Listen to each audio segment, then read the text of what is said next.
The radio crackled with static, then silence. In the operations center at Bagram Airfield, Afghanistan, 23 pairs of eyes stared at the same grid coordinate on the illuminated map. The red dot pulsed like a failing heartbeat. Someone whispered what everyone was thinking. The SEALs were gone. 8 of America's most elite warriors, surrounded in a valley so remote it didn't have a name, only a number. The Taliban had learned patience, had waited for the perfect moment when air support was thin, when the nearest Apache was 40 minutes out, when the sky belonged to them. The operations officer reached for the phone to make the call no one wanted to make. Then a voice cut through the radio frequency, calm as Sunday morning with the faintest trace of a Georgia drawl. Hog 27, 5 minutes out, requesting coordinates for the party. Every head turned toward the speaker. The air boss grabbed the mic with both hands. Hog 27, negative, negative. We have no A-10 in theater. Repeat, no Warthog assets available. The voice came back, almost amused. Well, sir, somebody forgot to tell my aircraft that. Coordinates, please, my boys are waiting. In the corner of the room, a junior intelligence analyst pulled up the flight roster on his tablet, scrolled twice, then stopped. His face went pale. Sir, there is one A-10, ferry flight, deadheading back to Germany. Single pilot, but he trailed off. The air boss leaned over his shoulder, read the name, and his jaw tightened. But what, Lieutenant? The analyst swallowed hard. Sir, it's Viper. The room went quiet in a different way. Everyone knew that call sign. Everyone had heard the stories. The air boss closed his eyes for a moment, then keyed the mic. Hog 27, be advised, you are not authorized for combat operations. You are unarmed ferry flight. The response was immediate. Respectfully, sir, the 30mm cannon doesn't know it's on a ferry flight. Viper is weapons hot. Now give me those coordinates before I have to guess. Somewhere over the Hindu Kush, at 12,000 feet, Captain Reese Kincaid checked her fuel gauge one more time. The A-10 Thunderbolt beneath her was 30 years old, scarred and patched, overlooked and underestimated, just like her. She'd been in the air for 6 hours already, 3 more until wheels down in Germany, when she caught the distress call on the emergency frequency. No hesitation. She banked hard left, pushed the throttles forward, and pointed the nose toward the coordinates that had just come through. Below her, the mountains looked like broken teeth against the setting sun. The Warthog shuddered slightly, responding to her touch on the stick. This aircraft had flown in Desert Storm before she was born, had survived more bullet holes than she could count, had been retired twice and brought back both times because nothing else could do what it did. They called the A-10 ugly, slow, outdated. They said the same things about her. Reese was 41 years old in a fighter pilot's world that worshipped youth. She had a 12-year-old daughter waiting in Georgia, an ex-husband who'd left because he couldn't handle the deployments, and a service record so classified that most people in that operations center had never seen it. What they had seen was a woman who flew trash haulers and ferry flights, who got passed over for the sexy missions, who smiled tightly when the young hotshots made jokes about her call sign. Viper. They thought it was ironic, a joke from her early days when she'd been too aggressive, too hungry to prove herself. They didn't know she'd earned it in skis over Fallujah when she was 26, when she'd stayed on station for 4 hours past bingo fuel, when she'd made gun runs so low the insurgents could see her face through the canopy. The Medal of Valor citation was buried in a file somewhere.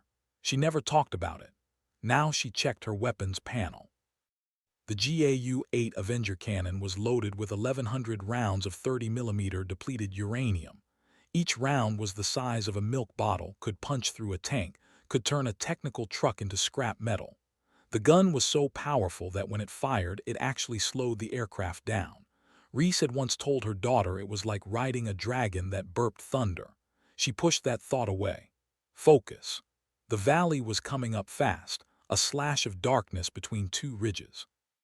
Her radar warning receiver was already screaming.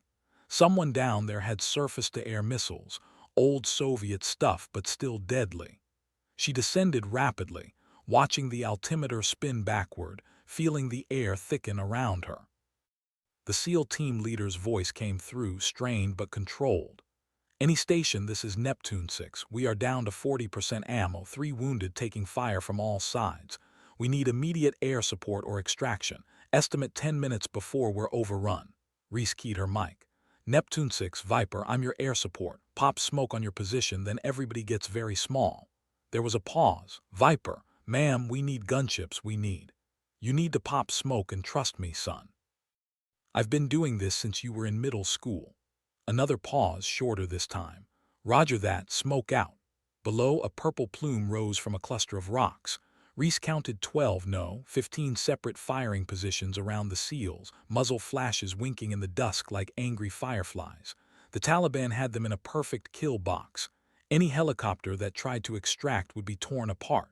She rolled inverted, pulled the nose down, and dove. The A-10 wasn't built for speed or grace. It was built to take damage and deliver hate. The titanium bathtub surrounding her cockpit could withstand 23mm rounds. The engines were mounted high to avoid ground fire, the fuel tanks were self-sealing, and every critical system had redundancy. This was an aircraft designed by people who understood that close air support meant getting close, meant flying through the fire instead of above it. At 8,000 feet, she rolled upright, selected her gun, and put the targeting pipper on the northernmost position. Neptune 6, guns in from the north, danger close, keep your heads down. She squeezed the trigger. The world ended in sound and fury.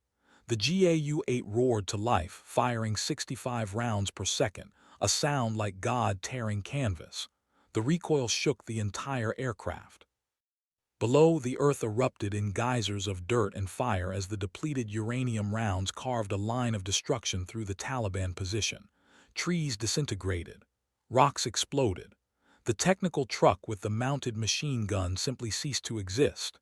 Reese held the trigger for 2 seconds, walked the fire across the target area, then released. She pulled up hard, banking right, already lining up the next pass. The radio exploded with chatter. Holy shit, did you see that? Keep your positions, she's coming around again. Viper Neptune 6 direct hit, you erased that entire sector. Reese didn't respond. She was already diving again, this time from the east where 4 more positions were pouring fire toward the seals. The sun was almost gone now, painting the mountains in shades of blood and gold. She toggled her targeting pod, saw heat signatures scrambling, trying to reposition. Too late. She fired again, stitching a line of 30mm death across their position. The Warthog shook, bucked, loved it. This was what it was made for.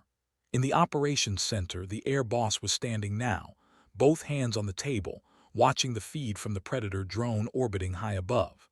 The infrared image showed a single aircraft, flying impossibly low, making run after run into a valley full of anti-aircraft fire.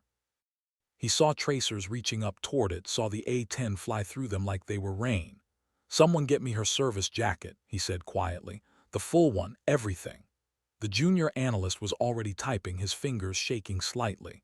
What came up on the screen made him stop breathing. 370 combat missions, 2,000 hours in the A-10, instructor pilot, weapons school graduate, and buried at the bottom, a file with so many redactions it was mostly black ink. Sir, he whispered, she's got the medal of, I see it, Lieutenant. The air boss picked up the phone to the wing commander. Sir, we have a situation you need to see. On her 4th pass, Reese took fire.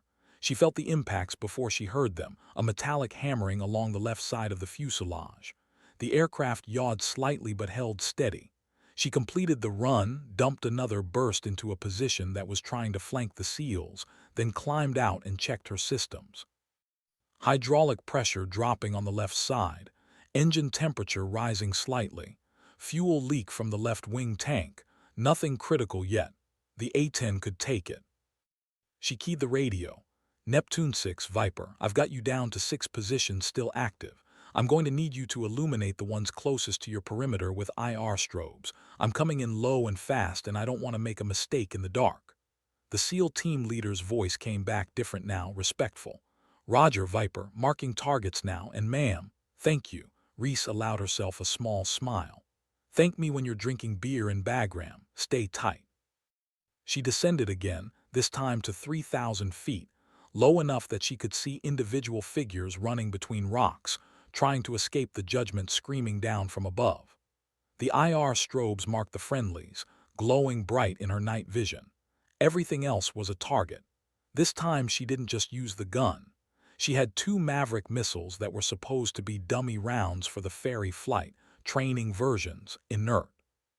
Except the maintenance crew in Kandahar had made a mistake, or maybe it wasn't a mistake at all. These were live. She selected the first one, locked onto a cave entrance where she could see muzzle flashes, and fired. The missile leapt off the rail, leaving a trail of fire across the darkening sky. It flew for 3 seconds, then disappeared into the cave. The explosion lit up the valley like dawn. Secondary explosions followed as ammunition cooked off inside. The second Maverick went into a bunker position on the ridgeline, obliterating it. Then she was back on the gun, methodical, precise, carving away the threats one by one. The Taliban fighters who'd been so confident an hour ago were breaking now, running, abandoning their positions. Reese let some of them go. She wasn't here for revenge. She was here for 8 Americans who needed to go home. Neptune 6, Viper, you are clear for movement. Head south to the extraction point. I'll stay overhead until the Hellos arrive. Roger that, Viper. Moving now. She orbited the valley, watching through her targeting pod as the SEALs moved out, carrying their wounded, professional even in retreat. Her fuel was getting critical now, the warning light insistent. She had maybe 20 minutes before she had to leave, before she had to choose between getting herself home or staying until the rescue was complete. It wasn't really a choice. The extraction helicopters appeared on her radar, 2 Chinooks escorted by Apache. She talked them in, coordinated the approach, kept watch over the valley as the SEALs loaded up. Only when the last man was aboard, when the helicopters were climbing and turning away, did she key the mic one last time. Neptune 6, Viper, you're clear, have a safe flight home. The SEAL team leader's response was immediate. Viper, Neptune 6 actual, what's your fuel state? Reese glanced at the gauge. Sufficient. Ma'am, that was a question, not a courtesy. She smiled despite herself. I'll make it, Chief, don't worry about me. Roger that, Viper. That was the most impressive display of airmanship I've seen in 15 years. We owe you everything. When we get back, I want to buy you a drink and get the story behind that call sign. It's not a very interesting story, Chief. Ma'am, respectfully, I don't believe that for a second. She didn't respond.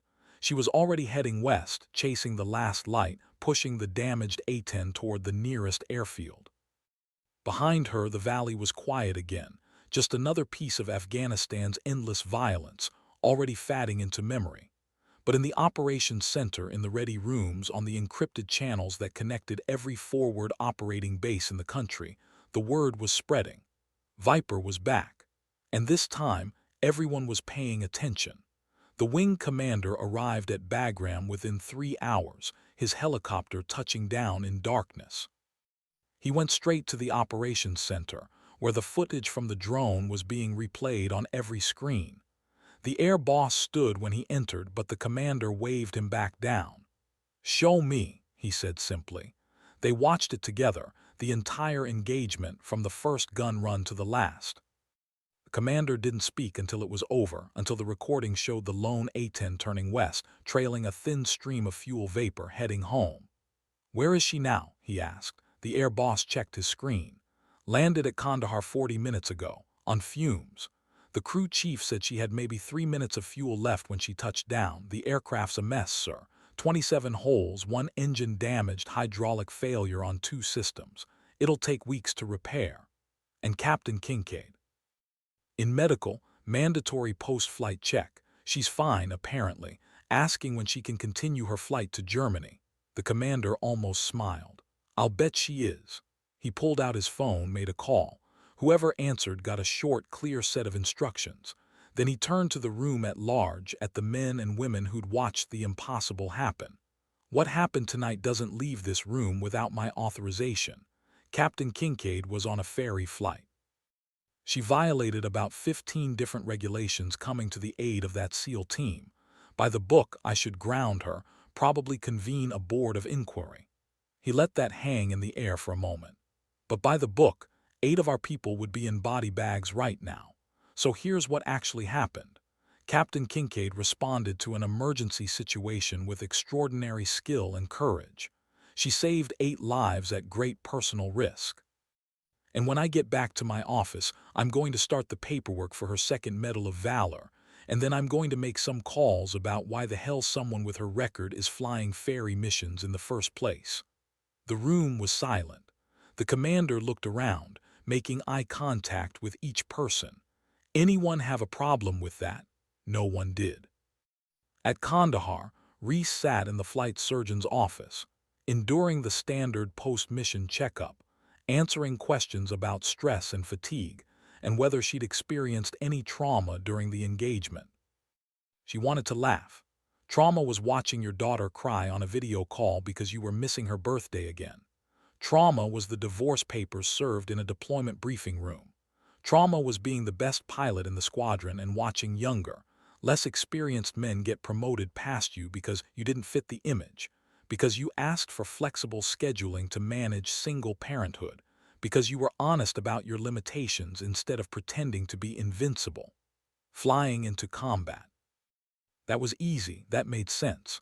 The flight surgeon finally cleared her. "You're good to go, Captain. Try to get some rest before you continue to Germany." She nodded, stood, and found a full colonel waiting in the hallway. She came to attention automatically. "Sir." "At ease, Captain. Walk with me." They went outside into the cool Afghan night. The flight line stretched out before them, C-130s and helicopters and fighter jets, the machinery of war sleeping under floodlights. The colonel stopped near her A-10, still sitting where she'd parked it, ground crew swarming over it with flashlights and tools. "Hell of a bird," he said. "Yes, sir. You know, when I first came in the Air Force, the A-10 was already considered obsolete. That was 30 years ago. Everyone said we should retire it, get something modern, something fast and stealthy." He patted the scarred fuselage gently. "But every time someone tries to kill it, there's another war where nothing else can do the job." Kind of inspiring in a way. Reese didn't respond. She knew where this was going. "I read your file, Captain, the whole thing. I had to get special clearance for some of it."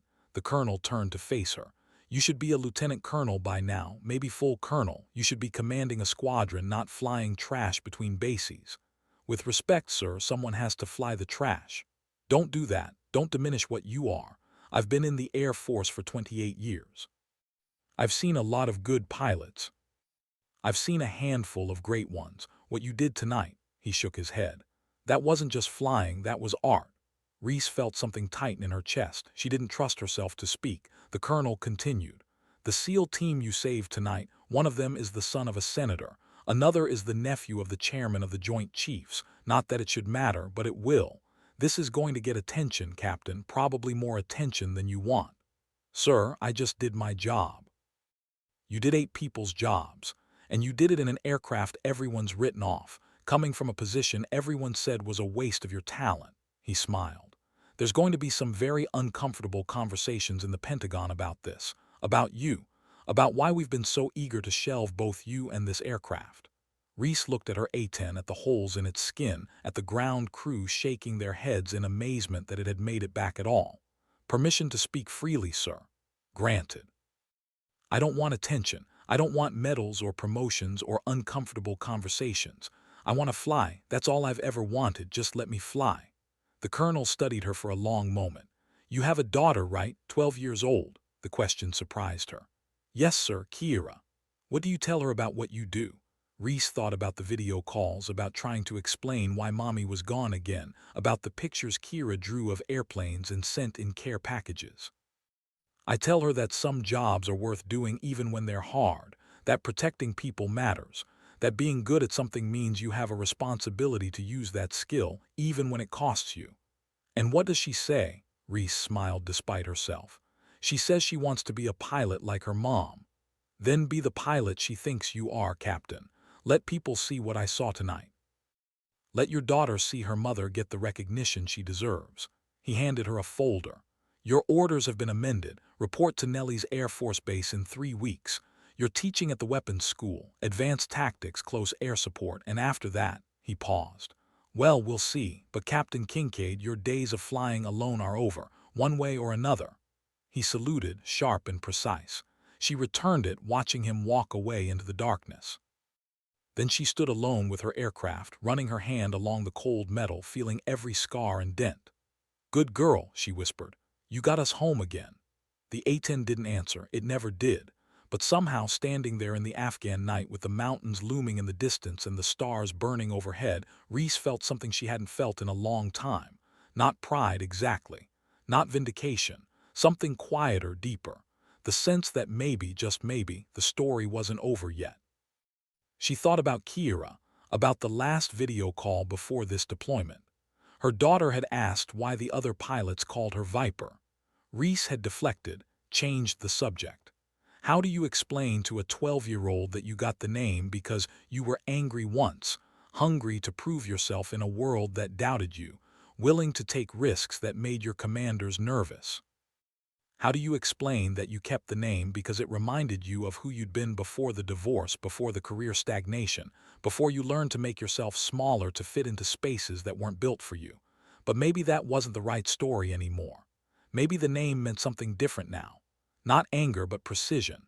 Not recklessness, but the willingness to strike when it mattered most. Reese pulled out her phone, typed a message to her daughter. "Miss you, sweetheart. Had an interesting day at work. Can't wait to tell you about it. Love you more than the sky." She hit send, watched the message disappear into the satellite network. Then she turned and walked toward the transient quarters, toward a rack and a few hours of sleep before the next flight. Behind her, the ground crew continued their work, counting holes, shaking their heads, already talking about the legend they'd witnessed. By morning, the story would spread. By the next day, it would reach the States. And within a week, everything would change. But in that moment, walking across the tarmac under a million stars, Reese was just another pilot heading to bed, another professional doing her job, another single parent trying to make it through one more deployment. The fact that she'd just become a legend was someone else's problem. She just wanted to fly. The weapons school assignment came through officially 2 days later. Reese read the orders 3 times, looking for the catch. There wasn't one. She was to report to Nellie's as an instructor pilot, with a secondary billet as a tactical development officer. It was the kind of assignment that led to squadron command, that put you back on the promotion track, that meant someone important had noticed you. She should have been thrilled. Instead, she felt a familiar anxiety creeping up her spine. The last time she'd been given a high-profile assignment, it had fallen apart. That was 7 years ago, when she'd been selected for a joint task force in Iraq, when everything seemed possible. Then her husband had filed for divorce while she was deployed. The custody battle had been ugly. She'd missed key training events, had to request emergency leave, had shown up to briefings exhausted from late-night calls with lawyers. The task force commander had been understanding but firm. She couldn't handle both. He'd suggested she take a staff job, something more family-friendly. She'd agreed, because that's what you did when you were the only one trying to hold together a family that was already broken.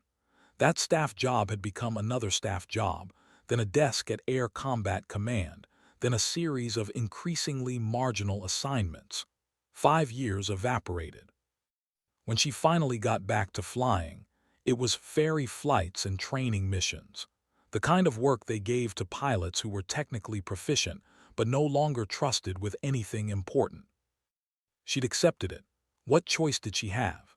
But now someone was offering her a way back.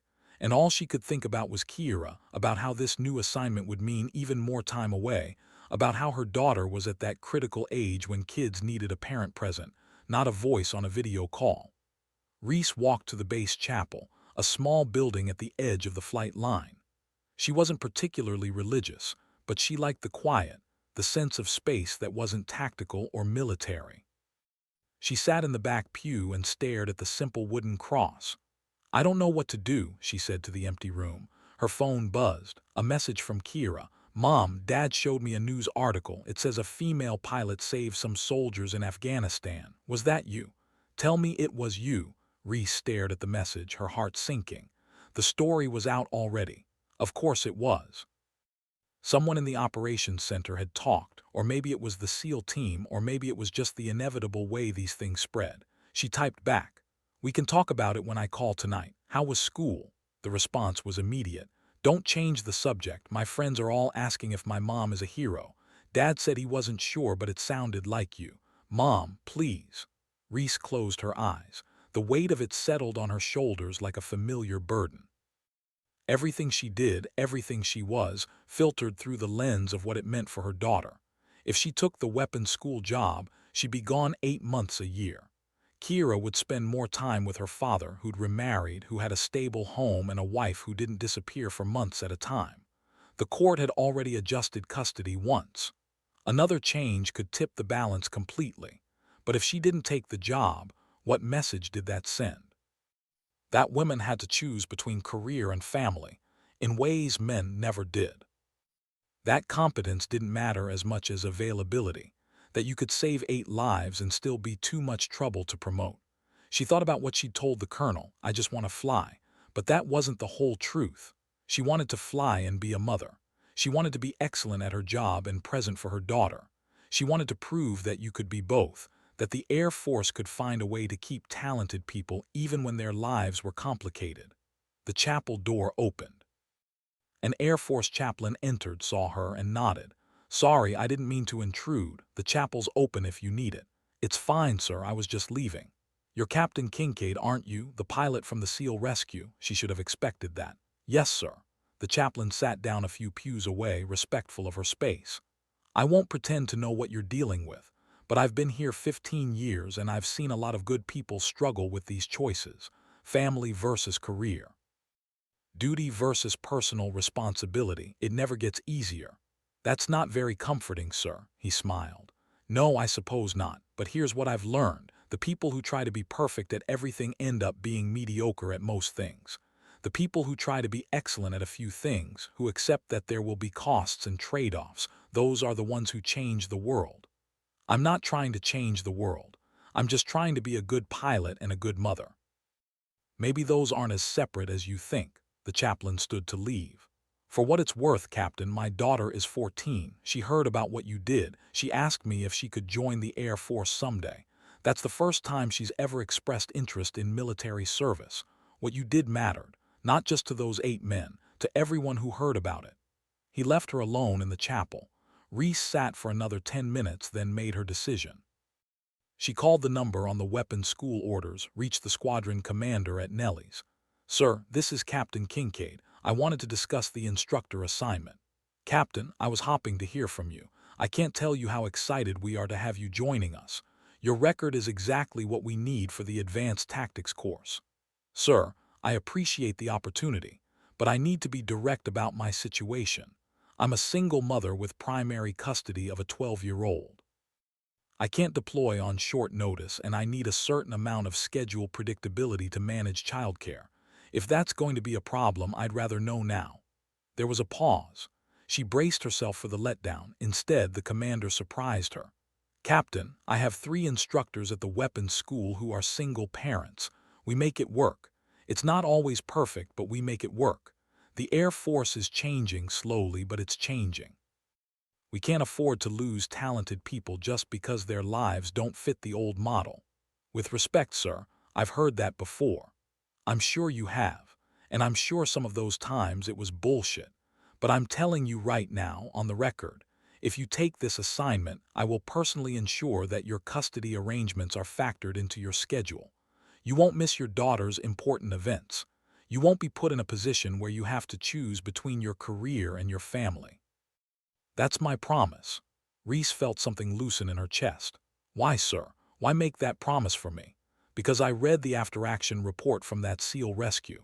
I know that you made that run on a ferry flight, that you weren't even supposed to be armed, that you had every reason to keep flying to Germany. But you didn't. You risked your career, your life, and your aircraft to save 8 people you'd never met. That's the kind of judgment I want teaching my students. That's the kind of leader the Air Force needs. And if we can't figure out how to accommodate your personal life, then we're the ones with the problem, not you. She wanted to believe him. God, she wanted to believe him. I'll think about it, sir. Fair enough, but Captain, those 8 SEALs are alive because of you. Their families get to see them again. That has value beyond any promotion or assignment. Whatever you decide, you've already proven everything you need to prove. The call ended. Reese sat in the chapel for a while longer, then headed back to her quarters. That night she called Kira on the video link. Her daughter's face filled the screen, eyes bright with excitement. "Mom, was it you? Please tell me it was you," Reese smiled. "It was me, baby," Kira screamed, actually screamed with joy. "I knew it. Mom, everyone at school is talking about it. They said you flew through missiles and saved all these soldiers, and it was the coolest thing ever." "It wasn't quite like that, sweetheart. I just did my job." "Mom, stop being so modest. Dad showed me the article. It said you were in a plane that was falling apart and you stayed anyway. It said you're a hero." Reese felt tears threatening. She pushed them back. "I'm not a hero, Kira. I'm just a pilot who was in the right place at the right time." "That's not what the soldiers said. Dad found an interview. One of them said you saved his life. He said he has a baby daughter and now he gets to meet her because of you." "Mom, you gave him his baby." That broke something in Reese, some dam she'd been holding in place for years. She put her hand over her mouth, tried to keep the emotion from showing. Failed. Kira's expression changed, became serious beyond her years. "Mom, are you okay?" "I'm fine, baby. I'm glad I could help, that's all." "Are you crying?" "Maybe a little. Happy crying, don't worry." Kira studied her through the screen, and Reese saw herself in her daughter's face. The same determination, the same unwillingness to accept easy answers. "Mom, can I tell you something?" "Of course. I know it's hard for you, being gone all the time, missing stuff. I know you feel bad about it." Reese's throat tightened. "Kira." "But Mom, I'm proud of you. I know that's what kids are supposed to say, but I really mean it. My friends' parents are accountants and teachers and managers at boring companies. You fly planes and save people. That's so cool. And yeah, sometimes I wish you were here more, but I wouldn't want you to be anyone else." Reese lost the battle with her tears. They came freely now, and she didn't try to hide them. "Thank you, baby. You have no idea how much I needed to hear that. So are you going to take the cool new job?" "How do you know about that?" "Dad told me. He said someone offered you a big promotion, but he wasn't sure if you'd take it because of me." Reese made a mental note to have a conversation with her ex-husband about boundaries. "It's complicated, sweetheart. Is it because you don't want to miss more of my stuff?" "Partly, yes." Kira leaned closer to the camera. "Mom, take the job, I'll be okay. And besides, how cool is it going to be to tell people my mom teaches fighter pilots?" Reese laughed through her tears. "You're supposed to be 12. When did you get so wise?" "I learned from the best." They talked for another hour about school and friends and the book Kira was reading. Normal Things, Precious Things. When they finally said goodbye, Reese sat in her quarters and stared at the weapons school orders. She thought about the SEAL who'd mentioned his baby daughter, about how he'd get to hold her now, about how one decision had rippled out into so many lives. She thought about the chaplain's daughter wanting to join the Air Force. She thought about Kira, proud and wise beyond her years, giving her mother permission to be excellent. And she thought about herself, about the pilot she'd been at 26, hungry and fearless and uncompromising. That pilot was still in there under the layers of disappointment and pragmatism and protective caution. Maybe it was time to let her fly again. Reese picked up her phone and typed an email to the weapons school commander. "Sir, I accept the instructor position. When do I start?" She hit send before she could second-guess herself. Within minutes, the response came back. "Outstanding, Captain. Report 1 June. Welcome to the team." Reese allowed herself a moment of pure, uncomplicated joy. Then she started packing for the flight to Germany, then home, then to whatever came next. The sky was calling, and this time she was going to answer. 3 weeks later, Reese stood in front of 24 weapons school students at Nellis Air Force Base. They were the best of the best, hand-picked from squadrons around the world, the pilots everyone expected would become the next generation of leaders, and they were all staring at her with barely concealed skepticism. She was used to it. The youngest student was probably 26, same age she'd been when she earned her call sign. The oldest was maybe 35. All men, all with that particular brand of fighter pilot confidence that came from being told you were exceptional since day one. "Good morning," she said, her voice calm and clear. "I'm Captain Kincaid, call sign Viper. I'll be your primary instructor for the Advanced Close Air Support module.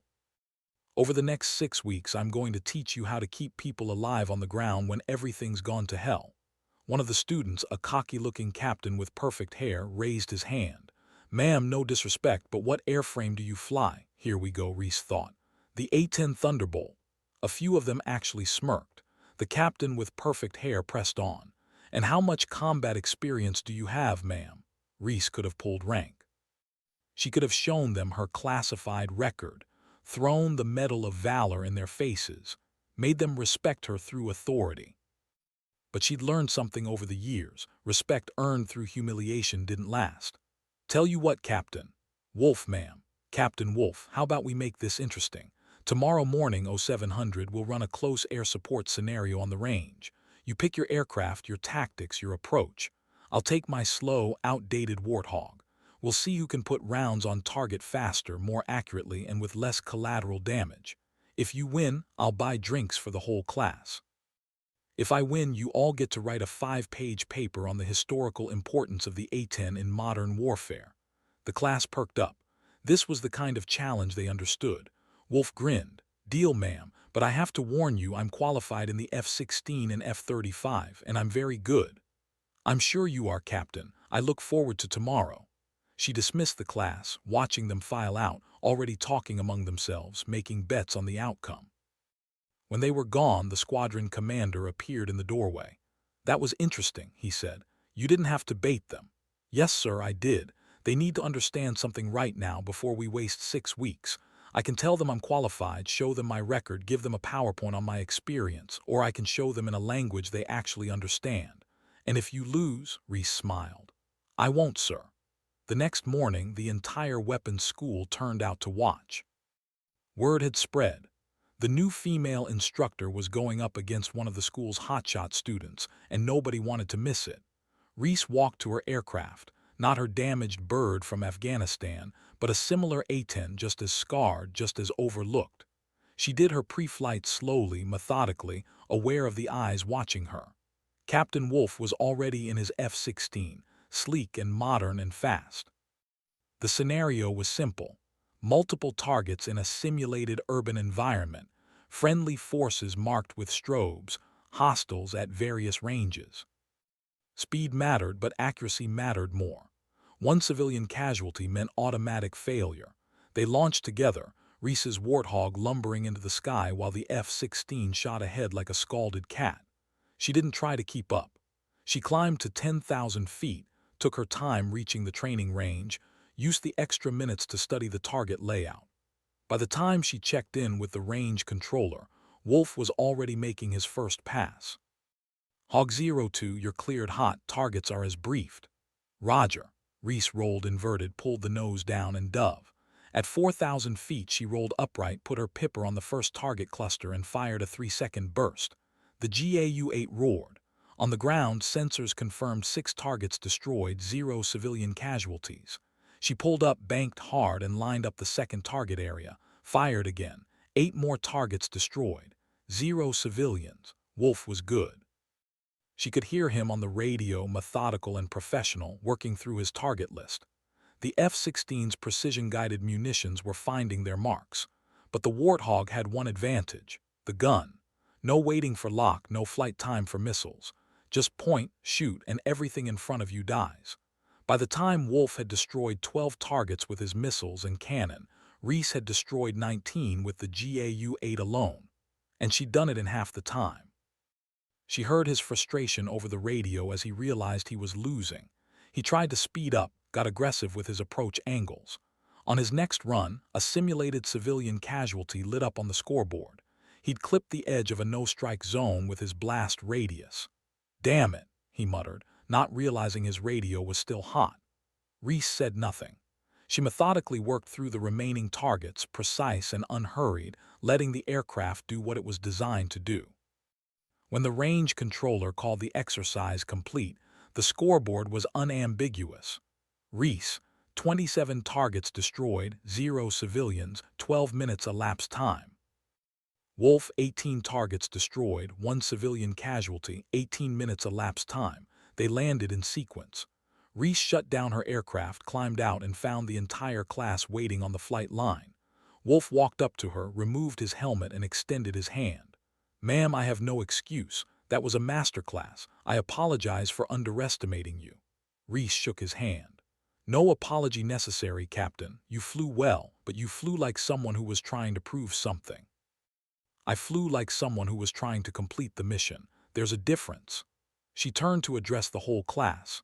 Gentlemen, here's what I want you to understand. The aircraft doesn't matter as much as you think. The technology doesn't matter as much as you think. What matters is understanding the mission, knowing your role, and executing with discipline.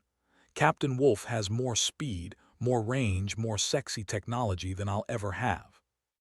But today, the mission needed persistence and precision, and that's what the A-10 delivers.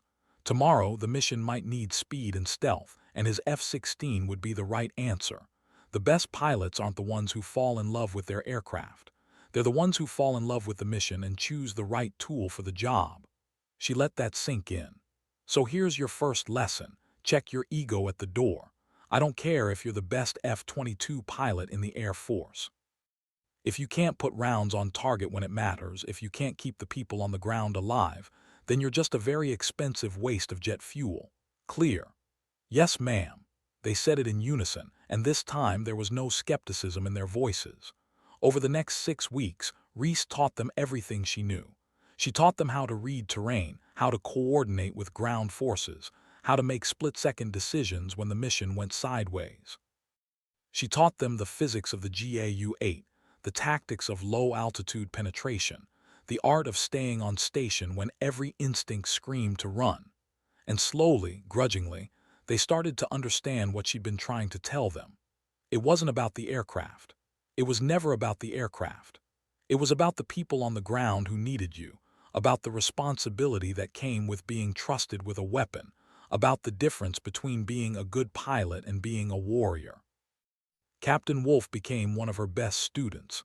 He asked the hardest questions, challenged her reasoning, pushed himself to understand not just how to do something but why. On the last day of class, he approached her with a question. "Ma'am, can I ask about your call sign? Everyone has theories, but nobody seems to know the real story." Reese considered deflecting. Then she looked at these 24 pilots who'd spent 6 weeks learning from her, who'd gone from skeptics to believers, and decided they'd earned the truth. It was Fallujah, November 2010. I was 26, flying my first combat deployment. There was a Marine company pinned down in a building complex, taking fire from 3 sides. Their air support had been shot down, and Apache took an RPG right through the cockpit. The QRF couldn't get to them. They were going to die. She paused, remembering. I was the only aircraft available. My flight lead ordered me to stay high, assess the situation, wait for more support. I ignored him, went in low below the roof lines, and made gun runs down the streets. Urban combat, the worst possible environment for close air support, but it worked. I stayed on station for 4 hours, fired every round I had, landed with bullet holes in both engines. The Marines got out alive. "And your flight lead?" Wolf asked. "Court-martialed me for disobeying orders. The court-martial didn't stick. The Marine company commander testified in my defense, said I'd saved 43 lives. But my flight lead said I'd been too aggressive, too hungry to engage. Said I'd struck like a viper before thinking about the consequences. The name stuck." The class was silent. "So yeah," Reese continued. "I earned the name by being angry, by being too eager to prove myself. But I kept it to remind myself that aggression without discipline is just recklessness.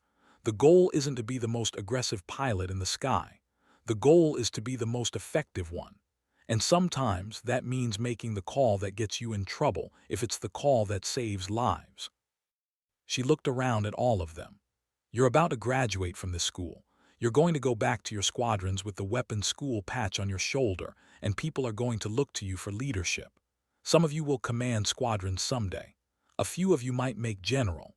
But before any of that happens, you're going to face a moment where doing the right thing might hurt your career. Where the safe choice is to follow orders, and the hard choice is to trust your judgment and save lives. In that moment, remember this, class. Remember that the aircraft doesn't matter. The rank doesn't matter. The only thing that matters is the mission and the people depending on you to execute it." She smiled. Class dismissed. "And Captain Wolf, you still owe me those 5 pages on the A-10. The class laughed, the tension breaking. They filed out, but several of them stopped to shake her hand, to thank her, to tell her they'd learned more in 6 weeks than they had in their entire careers. When they were gone, the squadron commander appeared again. "That went well," he said. "Yes, sir. I got a call from the wing commander this morning. There's going to be a ceremony next week. They're formally presenting you with the Medal of Valor for the SEAL rescue. The SEALs will be there, press will be there, probably some congressmen. It's going to be a whole thing." Reese sighed. "Sir, I really don't. I know. But this isn't about you anymore, Captain. It's about what you represent. There are 1,000 female pilots in the Air Force right now wondering if they have a future, if they can make it work, if they can be excellent at their jobs and still have lives outside the military. You're proof that they can. So you're going to put on your dress blues, stand on that stage, and let people celebrate you. Clear?" "Yes, sir." "Good. And Captain, after the ceremony, we need to talk about your next assignment. There's a squadron command opening up. I think you'd be perfect for it." Reese felt her heart skip. "Sir, that's incredibly generous, but I'm not sure I'm ready." "You're ready. You've been ready. You've just been waiting for someone to notice." "Well, I'm noticing. We all are." The ceremony was everything she'd feared and nothing she'd expected. The 8 SEALs stood in formation, impossibly young and impossibly professional. The one who'd mentioned his daughter came up to her before it started, showed her a picture on his phone. "This is Emma," he said. 3 months old. I've been home for 2 weeks and I still can't believe I get to watch her grow up. That's because of you, ma'am." Reese looked at the photo, at the tiny face wrapped in a pink blanket. "She's beautiful. Take care of her." "I will. And ma'am, she's going to grow up knowing that a woman saved her daddy's life. That matters. That changes things." The presentation itself was a blur. Someone read the citation, detailing the engagement with clinical precision. The general pinned the medal on her uniform, shook her hand, said something about courage and excellence. The press took photos. Congressmen gave speeches about American heroes. Through it all, Reese stood at attention, professional and composed, thinking about Kira watching this on video later, about what it would mean to her daughter to see this. Afterward, at the reception, one of the congressmen approached her. "Captain Kincaid, I wanted to personally thank you. The young man you saved, Lieutenant Morrison, is my nephew. His mother, my sister, called me in tears when she heard what you'd done. She wanted me to tell you that our family is forever in your debt." "Thank you, sir. I'm just glad I could help." "I'm on the Armed Services Committee," the congressman continued. "We've been having discussions about the future of close air support, about whether platforms like the A-10 still have a place in modern warfare. After what you did, after seeing the effectiveness of that aircraft in the right hands, I'm going to be asking some very pointed questions about why we keep trying to retire it." He smiled. "Sometimes it takes one person, one mission to change the entire conversation. You did that, Captain, whether you wanted to or not." That night, Reese called Kira from her hotel room. Her daughter answered immediately, bouncing with excitement. "Mom, I watched the whole thing online. You look so cool. And that medal is huge. It's pretty heavy, actually. I don't think I'm supposed to admit that. Mom, one of the soldiers' dads said that you changed everything." What did he mean? Reese thought about how to answer that. "I think he meant that sometimes people need to be reminded that doing the right thing matters more than following the rules, and that the people everyone overlooks might be the ones you need most when things go wrong. Like you and your airplane. Like me and my airplane. Mom, I'm really proud of you. Like so proud I can't even explain it. I told my teacher about you and she asked if you could come speak at our school. Can you, please?" Reese felt something shift in her chest, some final piece of resistance crumbling. For so long, she'd kept her military life separate from her daughter's world, afraid of confusing Kira, afraid of seeming like an absentee parent who hid behind duty. But maybe that was wrong.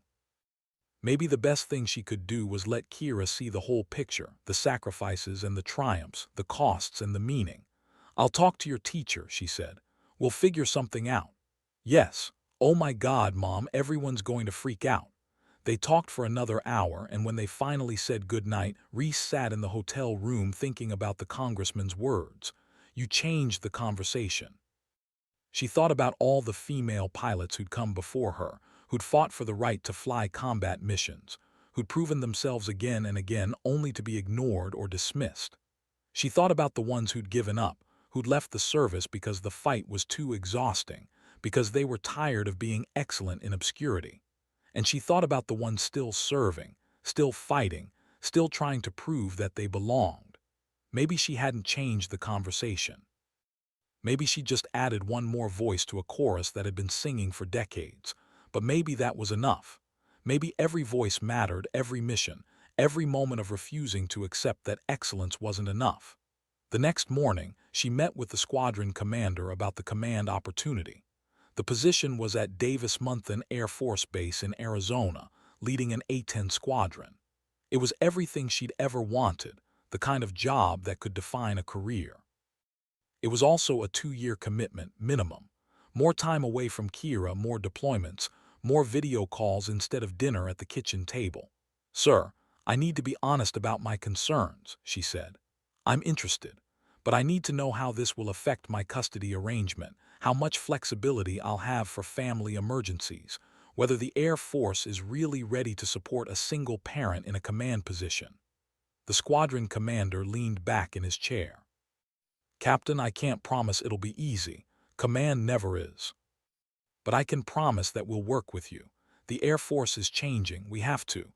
We can't afford to lose people like you just because the old model doesn't fit anymore." "I've heard that before, sir. I know. And I know trust is earned, not given. So here's what I'm willing to do. Take the job for 1 year. If it doesn't work, if we can't make the accommodations you need, you can transfer to a non-command position with no penalty. We'll call it a trial run." "But Captain, I think you'll find that things are different now. Your mission in Afghanistan didn't just save 8 lives. It reminded a lot of people why we do this job in the first place. That has ripple effects." Reese considered it. 1 year. She could do anything for 1 year, and if it didn't work, at least she'd tried. "I'll take it, sir. When do I start?" 60 days. That'll give you time to finish here, take some leave, get your daughter settled. The squadron's been without a commander for 3 months. They need leadership, and they need someone who understands what the A-10 can do. You're perfect for it. They shook hands, and Reese walked out of his office feeling something she hadn't felt in years. Hope.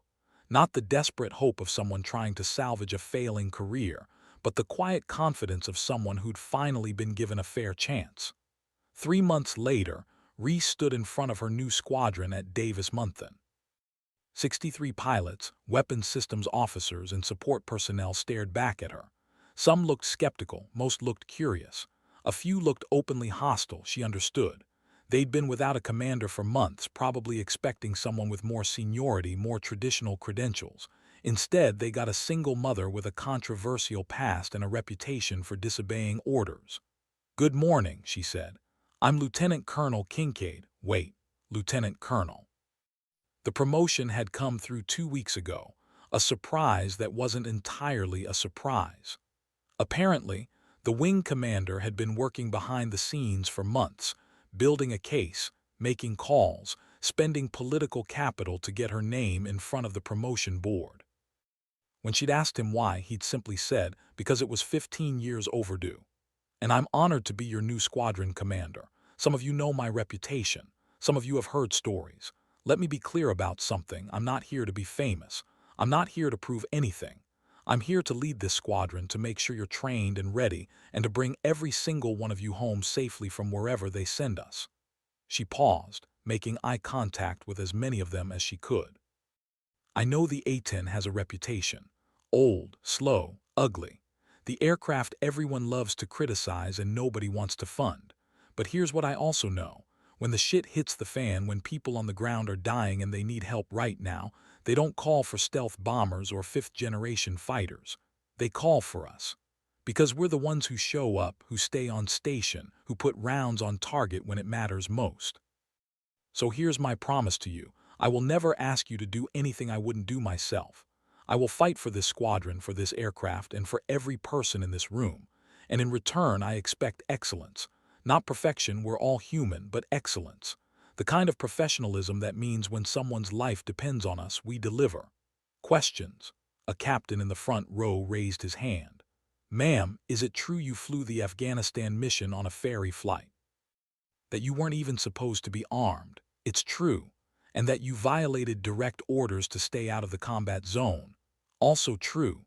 A ripple went through the room. The captain pressed on. So how are we supposed to follow orders if our commander doesn't? Reese smiled. That's a fair question. Here's the answer. Orders matter. The chain of command matters. Discipline matters. But at the end of the day, we don't serve orders. We serve people. The 8 SEALs who went home alive. Because I disobeyed orders would probably tell you I made the right call. The flight commander who ordered me to stay clear would probably disagree. You know what? They're both right. She let that sink in. Being a good officer means understanding that sometimes the rules and the mission are in conflict. When that happens, you make the best call you can, you document your reasoning, and you accept the consequences. I got lucky in Afghanistan. It could have gone differently. But I'd make the same call again because those 8 lives mattered more than my career. So I'm not telling you to disobey orders. I'm telling you to think critically, to understand why orders exist, and to have the courage to make hard calls when the situation demands it. And I'm telling you that if you ever face that situation, I'll support you, even if it means putting my ass on the line. The captain nodded slowly. I can work with that, ma'am. Good. Anyone else? No one spoke. Reese dismissed them, watching as they filed out, already talking among themselves, forming opinions, deciding whether they could trust this unconventional commander with the complicated reputation. The next 6 months were the hardest of her career. The squadron was a mess. Low morale, poor training scores, maintenance issues that had been ignored for months. She worked 12-hour days, flying with every pilot in the squadron to assess their skills, working with maintenance to fix the aircraft, fighting with wing leadership for resources and support. And somehow, impossibly, she made it to every single one of Kira's soccer games. The squadron learned to work around her schedule. When she said she needed to leave at 3 to make it to her daughter's game, they made it work. When she had to take emergency leave for a parent-teacher conference, they covered for her. And slowly, reluctantly, they started to trust that maybe the Air Force really was changing, that maybe you could be excellent at your job and still have a life. Kira transferred to a school near Davis-Monthan, moved into a small house on base with Reese. It wasn't perfect. There were still deployments, still late nights, still times when duty called and Reese had to choose. But for the first time in years, they were together. They had dinner as a family. They watched movies on weekends. Reese helped with homework and went to school events and was present in a way she hadn't been able to be since the divorce. One night, 6 months into the command, Kira asked the question Reese had been dreading. Mom, do you ever regret it, choosing this career, missing so much of my life? They were sitting on the porch, watching the sun set over the flight line. A-10s were returning from a training mission, their distinctive silhouettes stark against the orange sky. Reese thought carefully before answering. I regret the time I missed. I regret every birthday and soccer game and school play that I couldn't attend. But do I regret being a pilot? No. Because this job, this purpose, it's part of who I am. And I think if I gave it up, if I tried to be someone I'm not, I'd be miserable. And you'd have a miserable mother, which wouldn't be better. That makes sense, Kira said quietly. Do you remember what I told you about why I do this job? You said some jobs are worth doing even when they're hard. Right, and I meant that, but I also think I was wrong about something. I used to think I had to choose between being a good pilot and a good mother. Like I couldn't be both, like excellence in one area meant failure in the other. But you know what I've learned? What? I've learned that the same qualities that make me good at flying, discipline, focus, attention to detail, the ability to make hard calls, those same qualities make me a better mother. And the perspective I get from being your mom, from understanding what really matters in life, that makes me a better officer. They're not in conflict. They reinforce each other. Kira leaned against her shoulder. I think you're pretty good at both, Mom. Reese put her arm around her daughter, watched the last A-10 land, and felt something she hadn't felt in years. Contentment. Not happiness exactly. That was too simple a word for the complicated reality of her life. But a sense of rightness, of being exactly where she was supposed to be, doing exactly what she was meant to do. The squadron's fortunes turned around. Training scores improved. Maintenance fixed the aircraft. Morale recovered. 6 months into Reese's command, they deployed to Afghanistan again, and when they came home, They'd logged more combat missions and saved more lives than any other A-10 squadron in theater. Awards came. Recognition came. The squadron got upgraded aircraft, more resources, more respect. And through it all, Reese kept her promise. Every pilot in her squadron came home alive. 2 years into her command, the Air Force announced they were keeping the A-10 in service for another decade. The decision cited the aircraft's proven effectiveness in Afghanistan, its unique capabilities, and the expertise of the pilots who flew it. Reese knew she'd played a role in that decision, though no one said it directly. That night, she took her squadron to the bar on base. They drank and told stories and celebrated the aircraft that everyone had written off, that had survived every attempt to kill it through sheer stubbornness and utility. Captain Wolf, who'd followed her from the weapons school to her squadron, raised his glass. To the Warthog, ugly, slow, and immortal, everyone drank. Then Wolf raised his glass again. And to Viper, who taught us that excellence doesn't need to be fast or flashy, it just needs to show up and do the work. They drank again, and Reese felt the weight of command, the burden of leadership, transform into something else, pride, not in herself exactly, but in what they'd built together. She looked around the bar at her pilots, at the men and women who'd trusted her, who'd followed her lead even when the path wasn't clear. They were her legacy now, more than any medal or mission. The Air Force was changing, slowly, imperfectly, but changing, and she'd been part of that change. Years later, when Kira was graduating from the Air Force Academy, preparing to become a pilot herself, Reese would look back on this moment as the turning point. The night when she finally understood that her career hadn't been a series of compromises and setbacks. It had been a long, difficult journey toward becoming the person she was always meant to be. A warrior, a mother, a leader who understood that true strength wasn't about being invulnerable. It was about being vulnerable and showing up anyway. But that night in the bar at Davis-Monthan, she just drank with her squadron and felt grateful for the aircraft that had carried her through impossible missions, for the daughter who'd given her permission to be excellent, for the Air Force that had finally figured out how to use her, and for the sky, vast and indifferent and beautiful, always calling her back. The next morning, she'd wake up early and do it all again.